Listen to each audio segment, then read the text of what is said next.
Okay, we're back on now. Board, we can continue on with our discussions on the action we're going to take on this. And Ms. Blackwater, you had a comment. Mr. Chairman, in light of our information from our board attorney, I would suggest that we put this on the action agenda and allow him the time to give us the information regarding the questions that have been brought forth tonight. All right, do we have anyone else that has comments on this? Now, we don't need to make this in the form of a motion, do we? I don't think we do, Mark. No, this is just like a consent type. Right. I think you called for consent. Obviously, you don't have consent for the consent agenda, so it would carry over to the action item. Okay, well, Ms. Blackwater has made a suggestion that we move this to the action agenda for further review, further discussion, that type thing. Do we have enough support to do that? Can I see the nod of heads? Yeah, I'm fine with that. Okay, obviously, we have enough support then, so we'll move this to the January 23rd action agenda, and at that time, hopefully between now and then, we'll get some answers to the questions that we still have. And then there's one more comment that I wanted to make just real quick, like, because everybody did get 2 times. I didn't get but 1, so I'll take my second one real quick, and it'll be short, I promise.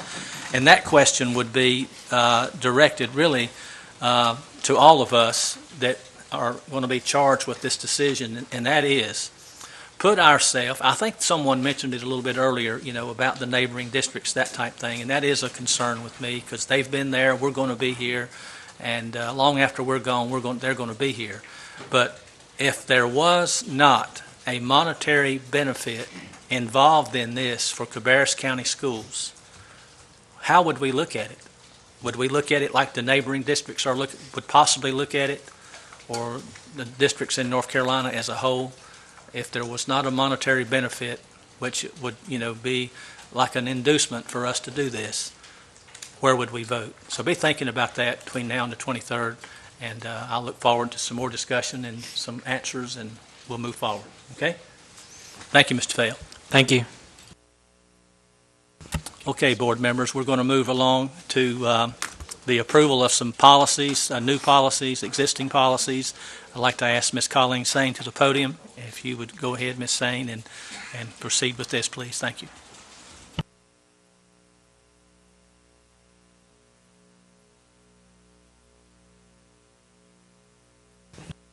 Got too many things I have to do at the same time here. Let's see if we can get this going. We have a small number of policies to look at for first review. I would like to start with policies 17, 20, 40, 15, 72, 25, and this is the discrimination, harassment, bullying complaint procedure. And we are responding to a request by the board to give some flexibility as to which appeals, whether or not an appeal is granted a full hearing by the board or not. And you'll find on page 7 of 8 that particular change in wording. Are there any questions about this particular policy? If I may, Dr. Sane, I'm curious, and I may be incorrect, but A, number 3, is complainant spelled correctly? What page are you on? The very first one. A, definitions, number 3, is complainant. Is that spelled correctly? It is? Yeah. Okay. I think so. Okay, I just wanted to Sometimes make sure. they just don't look right, do they? Yeah. Okay. Yeah. We'll double check. I think there's a T where that N is, complainant. Okay. Student and parent grievance procedure, 1740, 4010. What we did on this policy was to try to make it clearer the different levels of appeal that a student or parent may have. That the first level of appeal is to the school. Second level of appeal is to the superintendent's office. And the third level of appeal is to the board. So we defined that.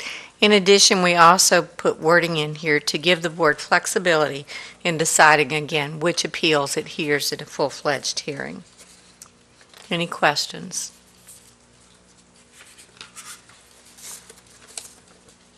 Okay. 1750, 7220, grievance procedures for employees. Again, page 6 of 6, it allows the board that flexibility. Any questions? You don't have that one? No, where are you All at? right, we'll just pull that one right out, not a problem. Okay. We'll put that on next time. Service animals, we'll do that one next. This is a new policy recommended by the State School Board Association, and we have taken the verbiage as is. This allows or gives rights to students who have service animals to have those animals within the schools. Is there any questions about that? Yeah, I thought this quite ironic that this policy is coming before us now with the new dog that is living at my house now. But all of this made perfect sense to me and what the definitions were. The only thing it made me wonder was, do we need a section or a separate policy or anything about employees using service dogs in the procedures of their work day? This is for a student Right. that needs one, so it's not that. But it just made me think: do we have anything that addresses that? I was thinking of that as well. Our Not to kind my of pet knowledge. therapy Yeah. dogs.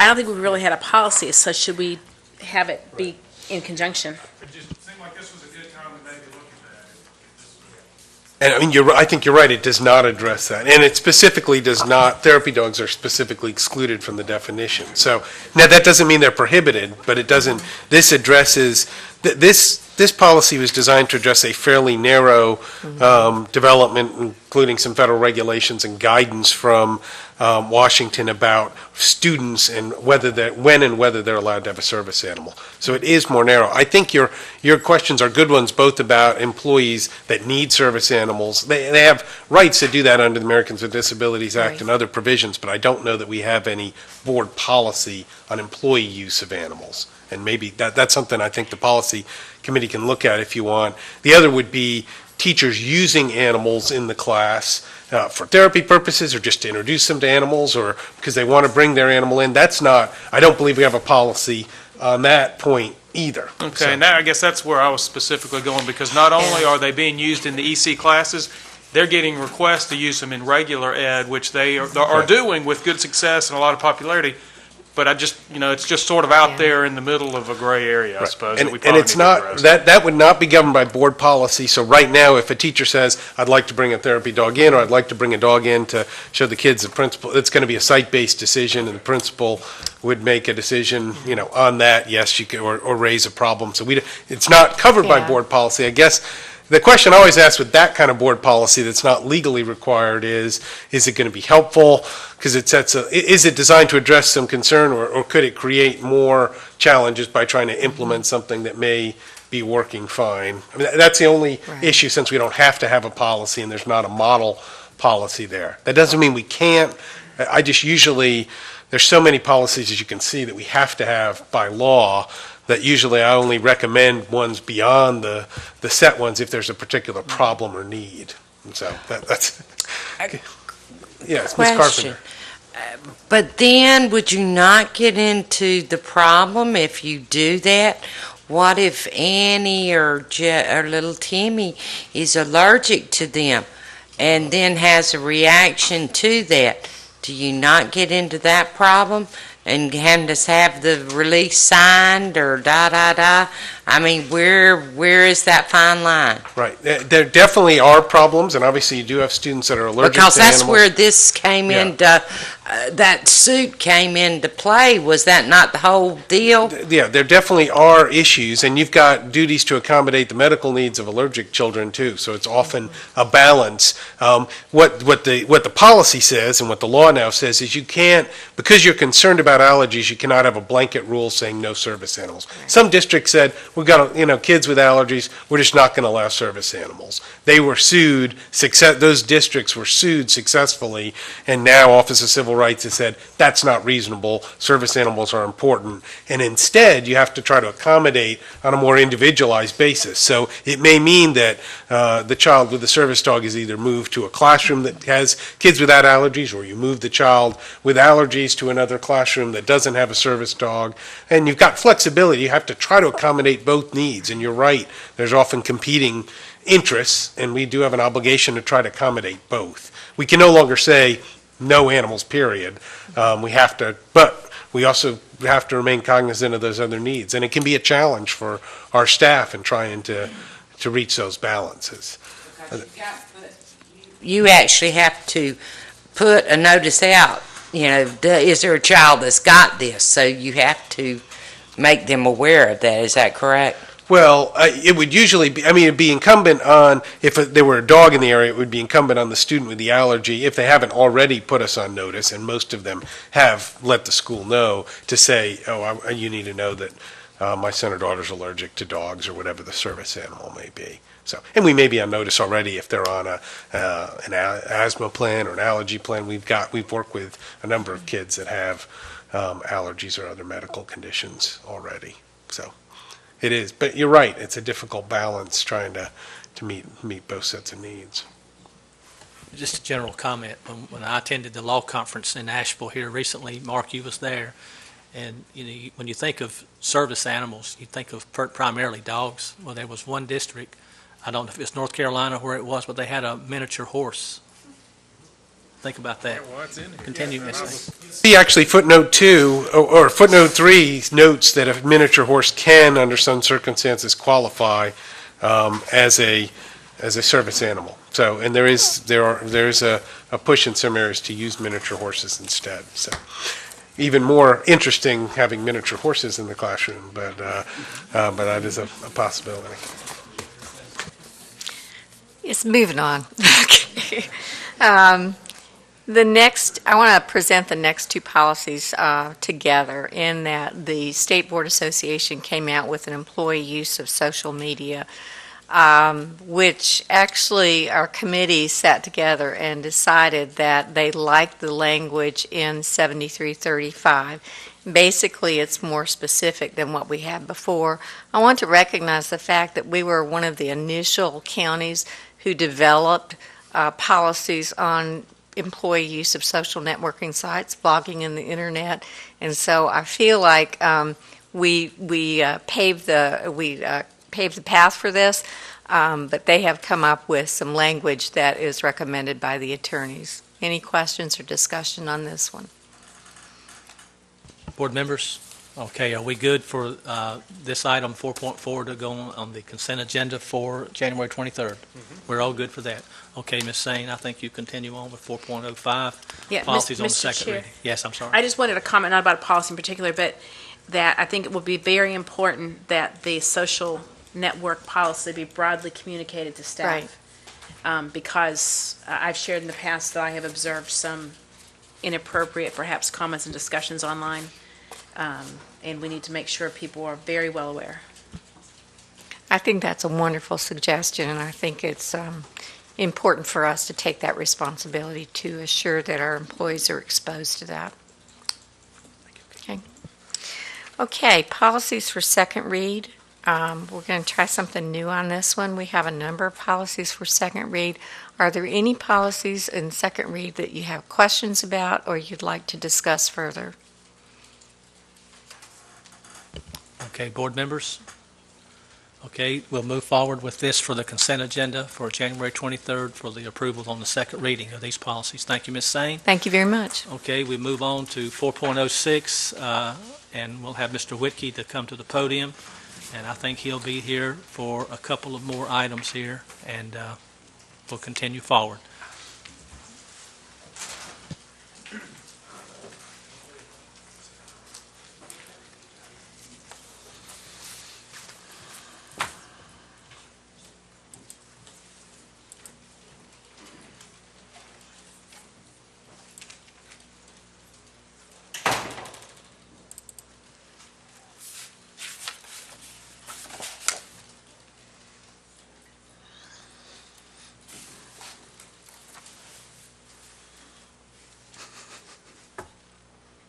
Thank you.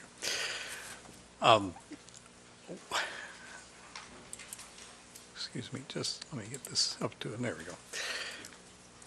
I'm going to be talking about three projects that we bid almost simultaneously for improvements to the IT systems at three high schools. They were Northwest Cabarrus High School, Concord High School, and J. Robinson. The thing that I want to point out is that in some cases, in this particular case, this is the JRAP project. I'm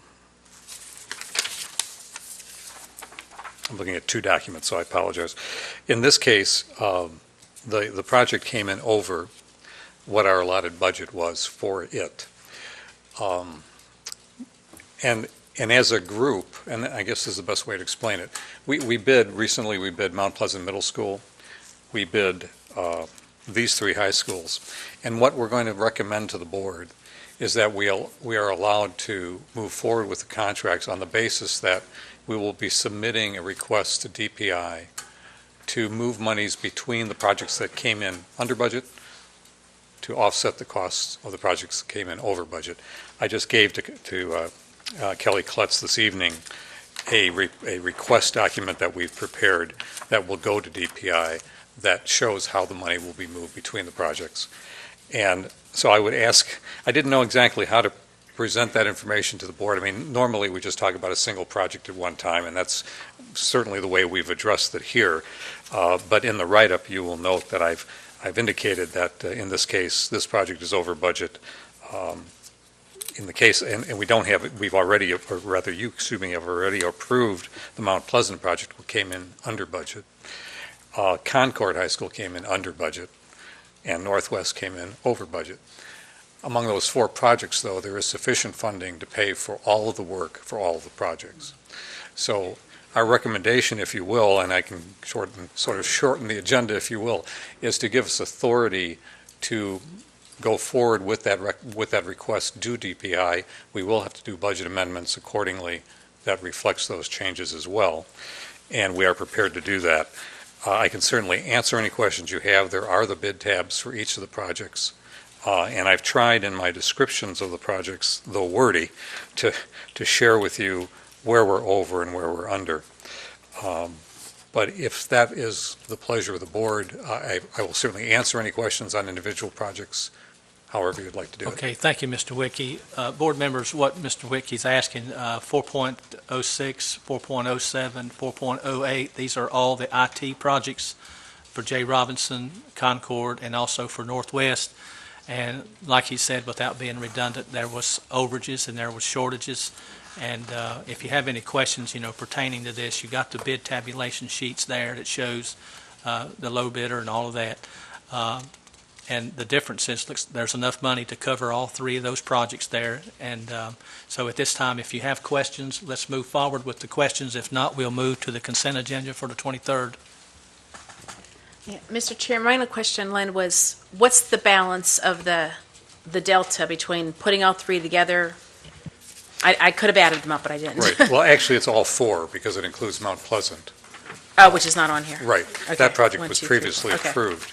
And when you take we had additional monies left in the Mount Pleasant project, so when we use that as sort of the balancing agent, we literally balance out the total bids would come in, total project costs with the bids was at $611,294,000.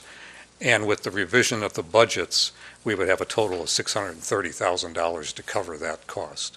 So we're comfortable in that regard. And, it just means a lot of moving of monies, but as I say, we've explained that to DPI. We're about ready to present that if the board agrees, and then we'll go forward with the budget amendments with Kelly's office.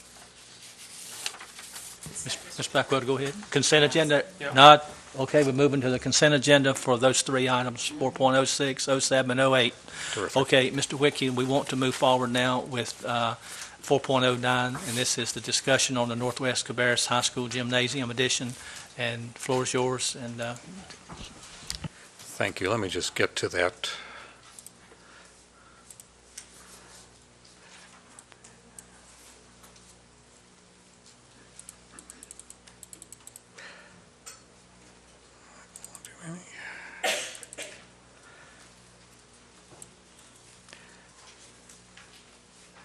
If it please the Mr. Chairman and the board, I would like to invite Principal Mike Jolly to the podium with me.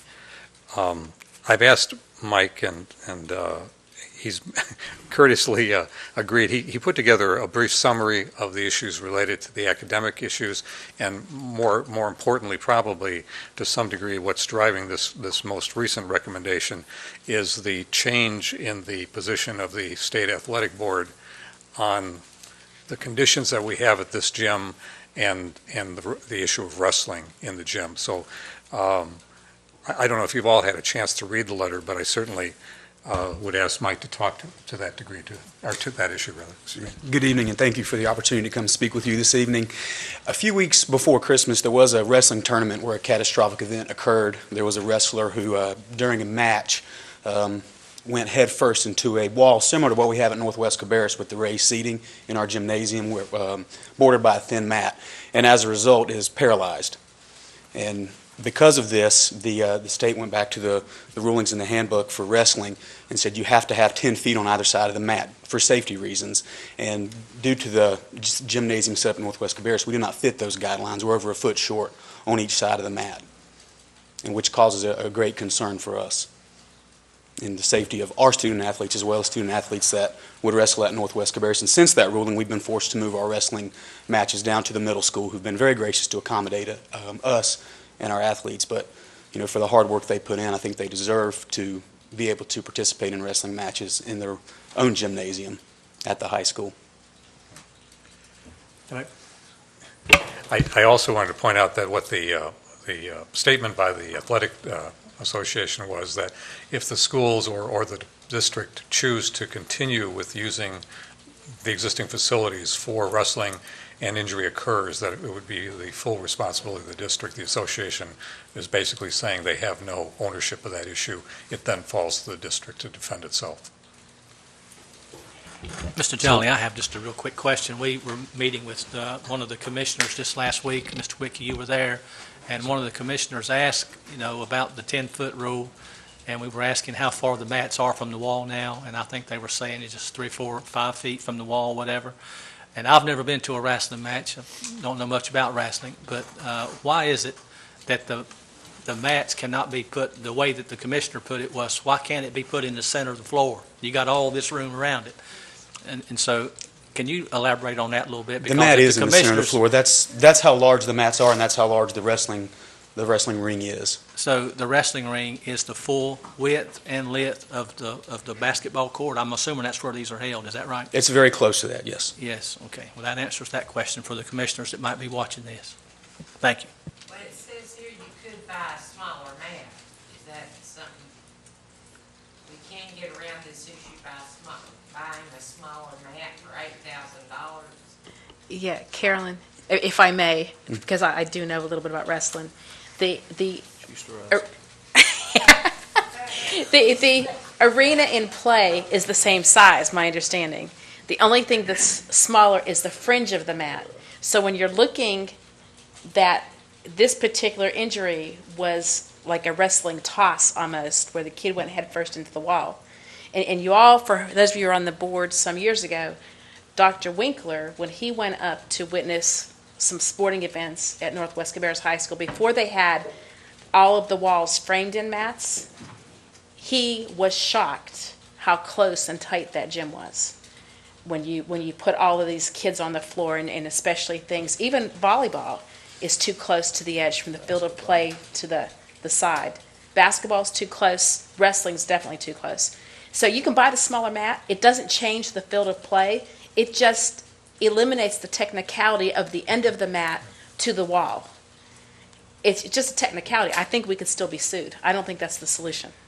I was just reading one. So. Yeah. I just want to make sure I presented all the options, everything that was out there, and that is the case. But it is a technicality and doesn't resolve the safety issue that the walls pose to the student athletes.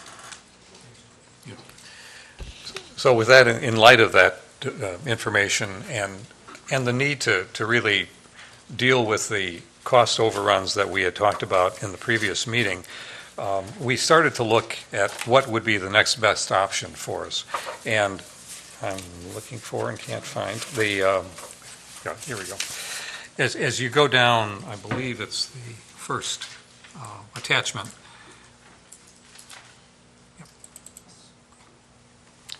that shows the list of options that were studied by the architects. And in review, we felt that considering the basic estimated cost of the projects, that in reality, if we just did option one, which was just adding the seating and concession stand or whatnot, and toilets to the one side of the building, it doesn't change this configuration of the walls that configure the gymnasium at the moment for the seating. So the next place that we can actually, or the next option that actually addresses that is option two. Option two takes all of the seating down to the gymnasium level. It would allow for the seating to be pushed back at times when athletic events are not going on. It would allow for two full cross courts to be established in the gymnasium for academic purposes, and would also give the additional seating at the same floor level as the entire gymnasium. So it makes the solution a much more fitting and complete solution at that point. The other solutions, though they're good solutions, go far beyond that in terms of cost, beyond our budgets, I should say, in terms of cost. And we felt option two was a reasonable place to be from the standpoint of what it does for the school for the long-range plan. It does give the school the capability of using the floor or the gymnasium with cross-court capability for academic purposes. It gives you excellent viewing from all seating at the same floor level, so that we wouldn't have raised bleachers and possibly bleachers down at the floor. All of them would be at the same level. And I think given overall a much better use of the gymnasium floor, and it's a good middle-of-the-road solution for the long haul. The other two options are replacement projects where you'd be replacing the existing gym, or at the very minimum, building a brand-new gym adjacent to the existing gymnasium, both of which are extremely expensive compared to option two. So it's our recommendation that the board consider option two as the best solution in this case. Financially, we do not have the money to do option two. We have talked briefly with county staff and some of the commissioners about the idea of funding the additional or the shortfall, and they said that they would consider that, but they can't do that at this time. And so our recommendation is that we move forward with the design process to get the documents ready and submitted for review, so that whenever the funds can become available, we could move forward with the project. I think we should, certainly in the interim, until the monies are in place, look at the smaller mat as an option, look at the possibility of using other facilities for the short term. That's something that obviously Mike and his staff have to come to grips with. But I would hope that the monies would be available fairly shortly. As you can see, the shortfall is about $2.4 million. So there are monies that we can acquire through an elimination of certain projects in QSCB, but honestly, given where we're at this point in time, and the monies that, and one other document that I did include was the prioritization list, and if you go to that list, I can take you there. It shows, it's the middle document on the attachments. It basically shows that there were funds. Trying to find a size that gets about 50% will get you to the right place. If we started with what money is available in the Northwest project at the moment, we added to that the monies that were originally allocated for the athletic fields, the practice athletic fields at Northwest, and also the funds allocated for item 29, the Beverly Hills chiller and controls replacement project. All of that would gain us a total project sum of about $2.4 million. That's still substantially short of the almost $4 million project cost for option two. So we're about $1 million to $1.3 million apart at this point, even given the monies available in QSCB. We certainly indicated to the county that we'd be willing to commit those funds if you all agree with that concept, but we were still, from everything I can tell, still need the county's help to get there. Okay, board members, thank you, Mr. Wickey. Mr. Furr, would you like to start off on this discussion on this? Sure, I'll start it off. Since I'm probably the only one on this board that's played basketball on that court. Excuse me? 37 years ago. Anyway, and I think that maybe I may have hit the wall over there a few times, but it definitely, we got to do something. I think we would be doing those people over there an injustice if we don't react and react as soon as possible. We seem to find ways to do things, and to me, this is it's a safety issue, of course, but it's also a pride thing. Good example, my kid goes to a rival high school. He went to the game there Friday night. He come home and told me I wasn't able to make it. Daddy, why is their gym so small? I mean, he don't know a whole lot, but he knows enough that, he said, and he asked, when was that school built? Same time as Central was built. Well, why is their gym like that? It's a good question. So this is just, kids from other schools recognize the issues there. So I think it's time for us to recognize the issues over there and do whatever we can to support it. Thank you, Mr. Furr. Ms. Furtenbaugh? Thank you, Mr. Chair. Well, I know that. I but we just still- want to add on to Mr. Furr's comment. I have not played a full game of basketball, but I have shot hoops on that I court. thought you wrestled over there. So, just as an additional benefit, lowering that seating would help with the severe heat problems in there because they're on the automatic timers, I guess with the boiler system or whatever. I mean, there have been more than one time when I called Mr. Sides from inside that gym when it was packed with the Robinson game. Due to heat issues, can you do something? There are literally people getting sick because the seating right now, if somebody's tall, they're going to touch the angle of the ceiling standing up on that top bleacher. It's so high. Question, this may be for Len and the architects. Could this project be designed in phases, much like you build a house and don't finish the basement? That it could be, here's X cost, and we can cut off $300,000, $400,000, $500,000 out of immediate needs and finish later. So, Mr. Jolly, that would mean having a gym, but maybe being creative and using bathroom facilities or whatever for the short term, or Todd, whatever you guys designed that is in, I guess, that extension to get in the locker rooms, to use other facilities for a year until the next round of annual capital money or something could make something a priority to finish. So just a thought. I don't know if that can occur or not. I'm going to ask Todd to address that. I think there are some issues, I think there are some spaces that don't necessarily have to be constructed, but I think we run into the fact that there's a couple things that drive this whole addition. One of them is ADA compliance. That building does not comply in any fashion at this point. So we can't leave out the new toilet facilities, which are expensive to build, because they're needed. Where if we take the gym bleachers down, the existing ones down, we eliminate those showers and toilet facilities and locker rooms, so we have to build those. So we're kind of really between a rock and a hard place. If we start it, we sort of have to finish it. I'm sorry. I would second that. It's really not a good candidate for phasing. And, a big part of what we're running into is a lot of the dollars that are being spent are just to fix old problems and to bring it up to current codes and current accessibility codes. And the intent obviously would be to end up with a project, even though it's a renovation and addition, that would be fairly seamless. And if you start trying to phase that, I think Lynn's right, the codes people would not allow us to not open the facility or any part of the facility without having all of it accessible and all of the plumbing fixtures meet current counts and current codes. So I don't think phasing is really an option on this one. Okay. Is the proposed design for that option 2, does it only affect when you walk in the left side, the gym, or does it affect the right side because that building has a weight room and some other less than modern parts of the building, if you will? The classroom areas. Does it affect that whole building or just the gym side?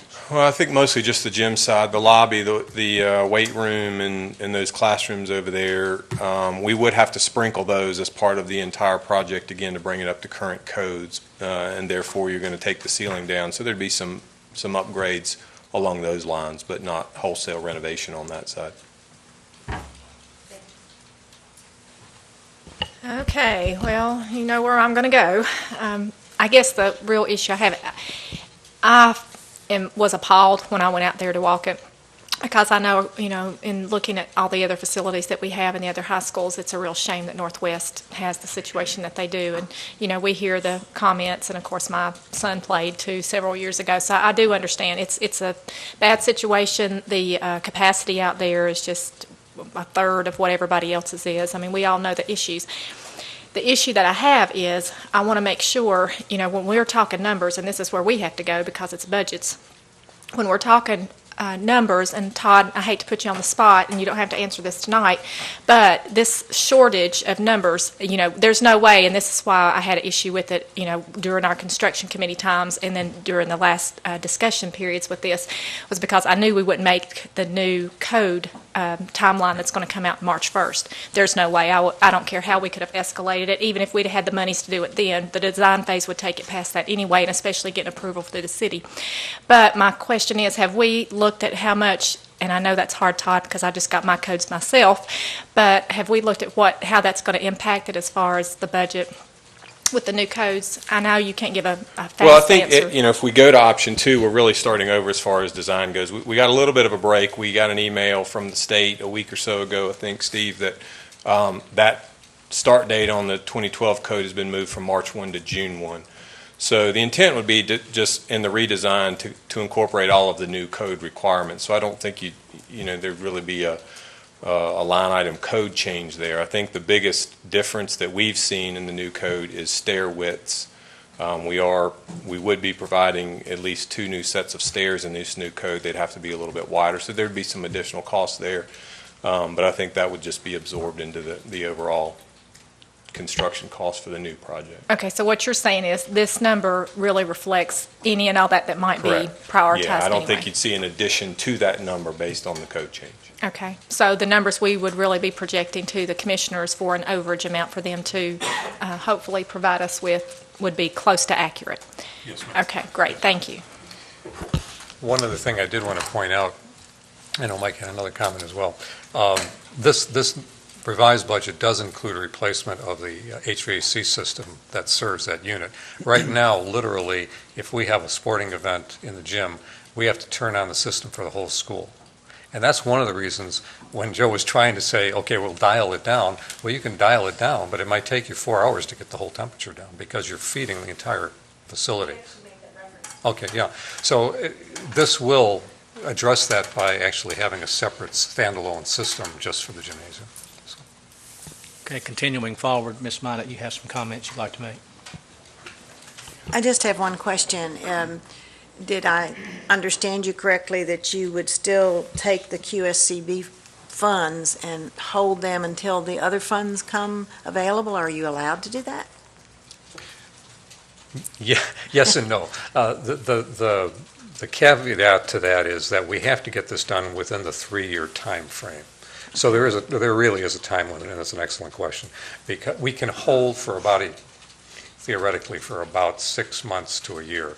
And at that point, then, we really do have to kick it in gear one way or another. If we're going to build it and use QSCB monies, we do have to get those spent. And has the commission been made aware of that?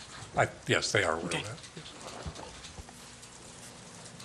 Yeah, they all, matter of fact, if I could, as the county always reminds us about our other due dates, they're very definitely reminding us of that particular due date, so. You're going to have to kind of fill me in. I was not at the last meeting, Yeah. and I wondered what happened because, I thought everything was going real well, and we had the money, and thought we had the design, and then all of a sudden, that's not the case. And how could we have gotten that far off and it not be the case? And I got that question. Now, wait a minute, I'm going to throw another one out there. Because I see that the first two items, we're putting 10% in contingency, and then the next two items, we're putting 7% in contingency. I like 7 better than I like 10, so I'd like to have 7. So answer those questions. I'll take the second one first. I feel like I won't go there. Let's make a deal. The reason for the difference in the percentages is as you are working in existing conditions, you have more things that pop up during construction that you can't anticipate. And so the percentages of contingency are higher in the heavy remodeling projects. As you get into newer construction, the resulting contingency need goes down. And that's the reason for that. Yeah, right. The first question is one that really developed as we were bringing this project forward. Todd and his staff were working on it. As we got heavily involved in what we call design development phase, that's when the staff began to work really closely with the code officials. And we thought we could suffice with a certain degree of sprinkling. They said, no, you have to do everything. We thought we could do certain limited amounts of change to the fire alarm. They said, no, you have to change it all. So it was the impact of the code reviews at that point that tremendously changed the scope of work for the original project proposal. And we ended up being, I think, almost $800,000 over on that budget. Just looking at the changes of the impact of code application at that point.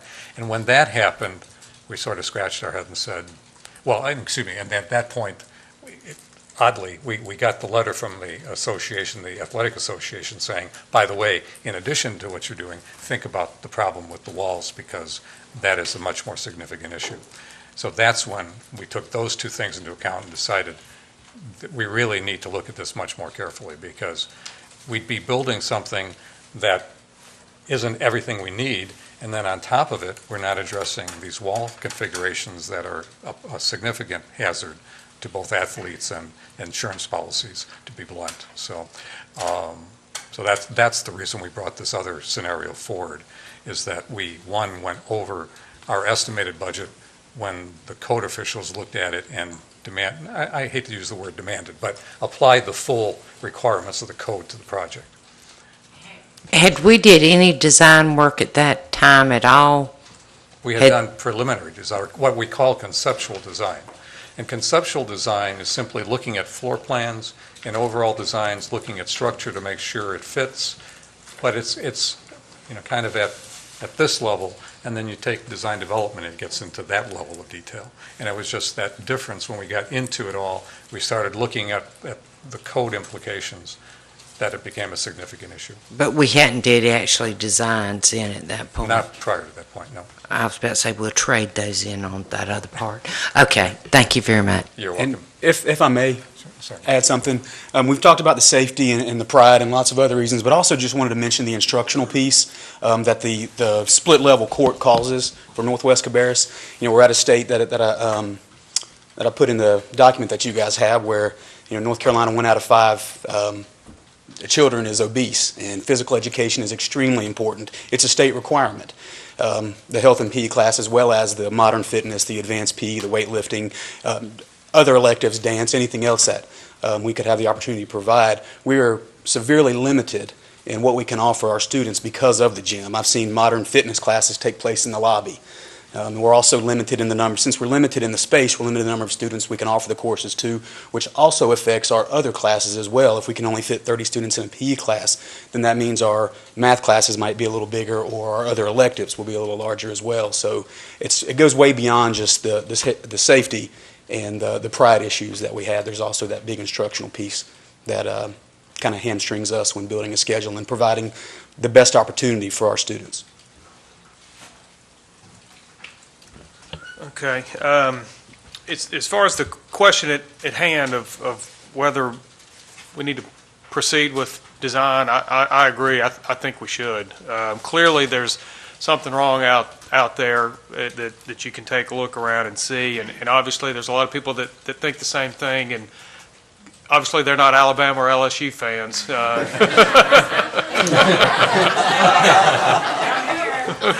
man. Well, then I hope your TiVo is set. But the one question that I wanted to ask of Todd, and this goes a little bit counter to what Ms. Furtenbaugh said, I don't know how slab-on-decks were done, and when was that built, 67, so whatever? 65 or 66. It was part of the research, and when you guys go design, is it possible we're going to figure out that the bleachers can't go down and that the floor is going to have to go the other way and come up? No, I mean, right now, under the bleachers are the locker rooms. So what we're going to do is abandon those locker rooms and drop those floors down. We've done But I mean, is it a poured concrete deck, I guess what I was... the deck where the bleachers are now? It is. It's steel beams and it's a concrete deck. So we will demolish that. We've done enough preliminary analysis with the structural engineer to know that we can lower that. The beams bear Okay. on the block walls below. So we'll lower it, but then obviously below that there won't be enough headroom for Right, anything. right. So the locker rooms will be abandoned and rebuilt in the Yeah, addition. no, that part I'm fine. I guess I just I didn't know how far you guys got with knowing exactly Yeah. what the structural element was. We can lower it, and obviously that's a big part of the additional cost Right. and what's changing the delta in the cost from option 1 to option 2, but it can be done. Okay. Well, I clearly to me, you get nothing with option 1. I mean, that doesn't do anything for you. 3 and 4, it'd be great. I'd love to tell you we cut those loose, but I just don't see. I mean, I just don't see how we can afford it. So, as far as option 2 goes, the biggest question now becomes the shaded areas that you have on that spreadsheet. Do you pull those off the table while we're waiting for the funding, not knowing whether or when we're going to get it, or do you go ahead and do your athletic field and just increase the amount of funding that we're short by? I mean, that's a question for the 7 of us. I don't really know what the answer to that is. I'd rather you get both, but that's just something that we're gonna have to decide. But as far as proceeding with the design, I think that's the prudent and smart thing to do. There's no reason to sit and wait on that part of it. There may have to be an adjustment later. If the funding drags on longer than we think, there'll be something they'll have to revise. But to me, getting to that point now makes all the sense in the world. Okay, thank you, board members, for all your input. I'm clear myself with where we need to go on this, and is the board clear with what we're asking? We're asking for to move to the consent agenda on the 23rd to proceed with the QSCB project. We'll have to, of course, go to the county and ask for the additional funds, and then in the meantime, we want to move forward with the design process and get all that stuff out of the way. And I think that's pretty much where we're at. Is that sufficient for the board that we move to the consent agenda on the 23rd? Can I see everybody acknowledge? Yeah, Mr. Chairman, just as a thought based on kind of Blake's comment there, I don't remember exactly what that money for the fields, how far that was going to take the fields. I think it was to put a track up and fencing and I think a bathroom out there or something. Yes, correct. But when we ask, and Mr. Chair, when you formulate the question to the commissioners officially, I would suggest that we have Len give us an estimate on what it would take to just properly grade and drain the field area, not to build the track, but get it to be another usable surface for practice fields. Right now, they have a very poorly sloped football field that gets completely beat up with multiple sports in each season, and the middle school also using it for games. They could desperately use another field. So not for the bells and whistles, but to get that graded. It used to be graded, and then it got messed up with the Boger build. It used to be used for practice soccer. You might remember that, Mr. Jolly, when you were a teacher. It was done under Mr. Hall's leadership. The school and the athletic department took care of getting that done. An acre a year they were doing on clearing and all that. But like I said, it may be out of that 600,000, it may be 100,000 or 90,000 or something. But I would suggest we do a minimal preparation and then put the rest of the money towards the gym. Yeah, I think that would be very workable. Mr. Wick, don't you agree? Yes, I do. I think what I'd recommend is we approach the idea with, let's get the design done on that project, and then we can work with contractors, get a sense of the price of the work involved that you're asking about, and we can bring that back to the board and have a decision on it at that time. Some of that work we might be able to do with our own staff, but big blade work we don't have the capability of doing. I mean, we can do small landscaping jobs, but I think that's something we'd have to bid out.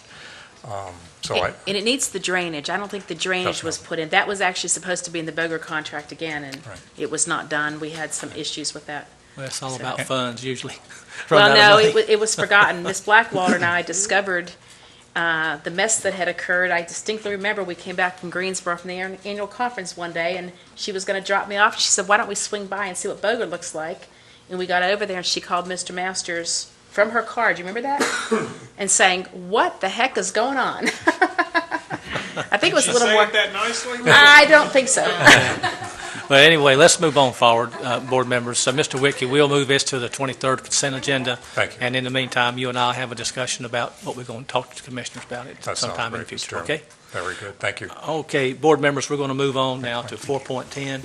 And while Mr. Whitkey's getting ready for that, I wanted to say one more thing, and that's Mr. Jolly, thank you for being here tonight. Thank your entourage for coming and being a part of it. We appreciate your support for school. Thank you. Mr. Whitkey. Yes, sir.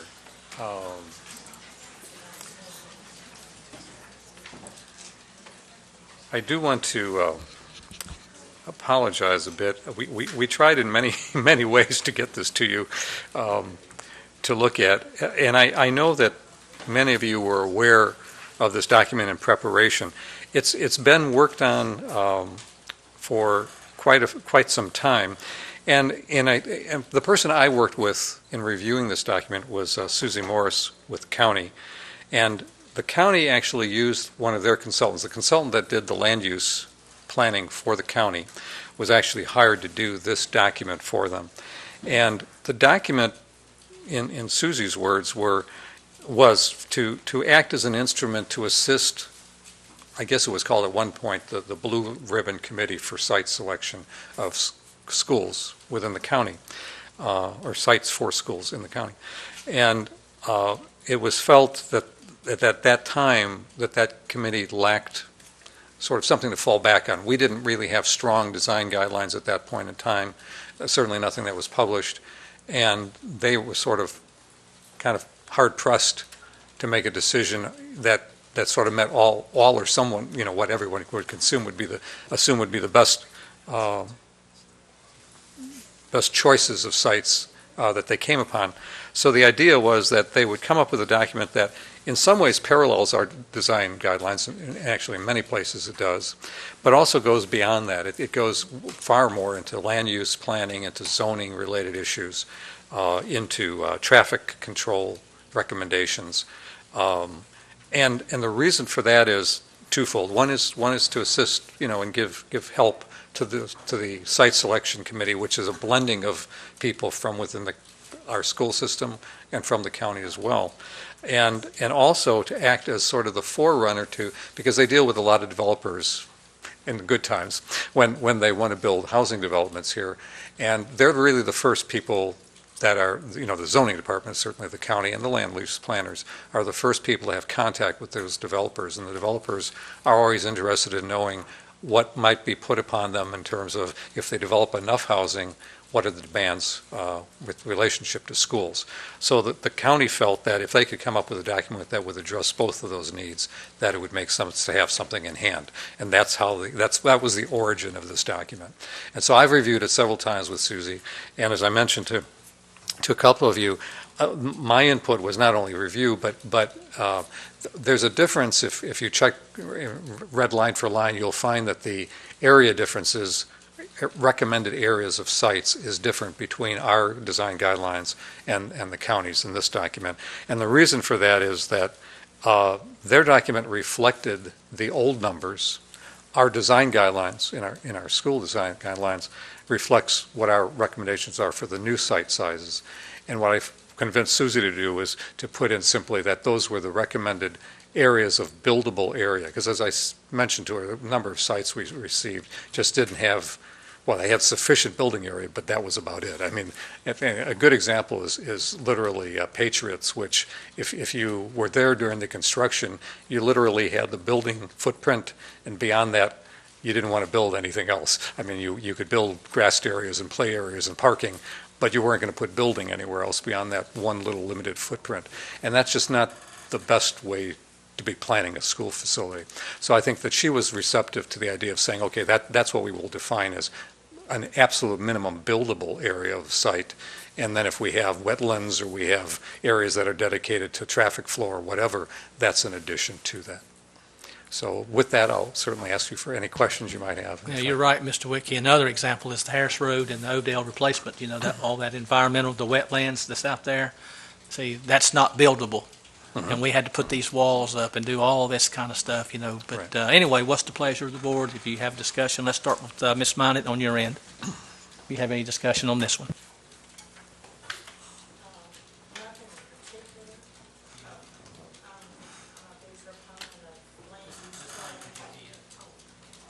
I'm a proponent of this type of planning and work when I was on the commission closely with Land Design as they did the Eastern plan. And so there are a lot of things in here that I agree with. Some of them add to costs, and that's going to be an issue in the future. But some I think are just make good sense. So I'm in favor of this. Thank you. I'm into planning big time. The only thing I'm not into is putting the sidewalks to nowhere. And that's putting extra, I really don't believe into those because you're putting more permeable surfaces down. And I don't believe in those. I think we need to look to our northern neighbors where they put holes into the sidewalks and everything. And that's something we don't do down here. So that's something we do look our northern neighbors. And I don't believe in putting more permeable surface down. Thank you very much. Good point. Yeah, I think it makes sense to be in collaboration with the county on the site. As a side note, I've done a lot of work with Land Design, and that's a great firm. So I trust the document. Just looking at their label on the front, knowing who's behind it and what they've done in the past. So I think I'm fine with it. I spoke with Lynn a little earlier, and since Blake and I are both on the construction committee, we just wanted to make sure that this actually worked with our construction standards and would interact with that real well without there being a whole lot of problems. And also that our clone designs that we have utilized and saved a lot of money in and would in the future would not be impacted negatively by that unless we were able to work out some situation with new design fees with the county. But we have decided that this works real well and will interact with our construction standards. And I'm definitely in favor of it. I've been in favor of the land use plan for a long time, so this works good for me. Thank you. Okay, I do have a couple comments, and I'm not even the construction person here. Lynn, on the site size, I would like to, I guess, see that because it is schools, it is not a generic building structure.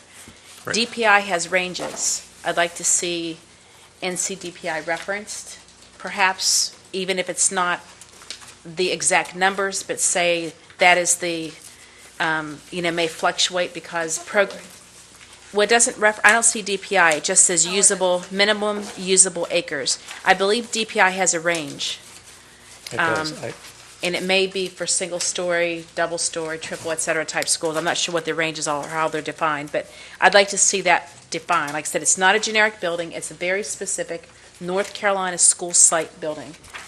Second thing is, I didn't see any mention of frontage needs. We can't just have 70 acres with no sizable frontage. So, for example, at Winkler and Weddington Hills, we have a split frontage there, but we have to have an adequate pathway, and that has been a problem with design at some of our schools, where we had such a narrow lot. The parking lots are squirrely for entrance and exit, and for parent lineup. So I think that really needs to, if they're going to do this complete, then maybe it's addressed in construction standards, but I don't want this to be taken as its only reference, because we do have frontage needs. And then the third thing is, For those of you who are on the board, remember the discovery of the natural gas pipe behind Cox Mill Elementary School that we all went, oh my gosh. And that is when I wrote the first site selection requirements for our district, which I still see passed around on occasion in that Word document. So there's nothing in here that I see about right-of-ways. It talks about utilities, but only more about the transmission lines and about having adequate utilities. It doesn't talk about examining existing right-of-ways and obstructions that may occur on a property, so. You have to do that by law. But I mean, I think if the layman looks at this, and for a large part, you know, on like those blue ribbon committees, it's not all the construction experts who know all those rules. They need to have that in front of them, I think. One thing, just to address the question about DPI, I sent them to you hard copy, but in our site selection piece, we do have the DPI standards listed. In all cases, they're lower than the numbers we've asked for. So we exceed all of DPI's requirements. No, I think it looks good, and I have no further comments. Thank you, Mr. Furr. I always like to get to him because I know he's not going to say much. No, that's all right. We discuss what we have to, as long as we have to. Right. Okay, what's the pleasure of the board? We go to our consent or to the action? Consent? Well, can I ask though, can those modifications be made or recommended? Then I'm okay with consent. Yeah, I'll be happy to recommend them to the county. Yes. Okay. I just think it needs to be as complete and accurate with our lessons learned. So. Okay, we're going to move to the consent agenda for January 23rd, Mr. Whitfield. Very good. Okay, thank you very much. Thank you very much, Mr. Chairman. Okay, board members, we got one action item here tonight, number 5 in your agenda there. This is where we need an approval for the November 21st business meeting minutes. We had already previously approved this at one time before, but there was an error, and our board clerk found that there was a name misspelled. We had to make the correction to change the name of Dana Wilson to Dana Jarrett. And so, do I have a motion that we accept the November 21st minutes as presented, corrected? Mr. Chair, I guess need to recognize that I'm not going to vote since I wasn't at that meeting. So I just wanted Ms. Monroe to know that before the vote's taken. Absolutely. Thank you, Blake. All right, do I have a motion? Mr. Chairman, I'll make a motion that the November 21st, 2011 business meeting minutes be approved with the noted correction. I have a motion. Do I have a second? All in favor say aye. Okay, the motion carries. Okay, board members, ladies and gentlemen, it's time for us to convene in closed session. So our open session has concluded. And at this time, we'll see you all back on January 23rd for our regularly scheduled business meeting. Thank you all and good night.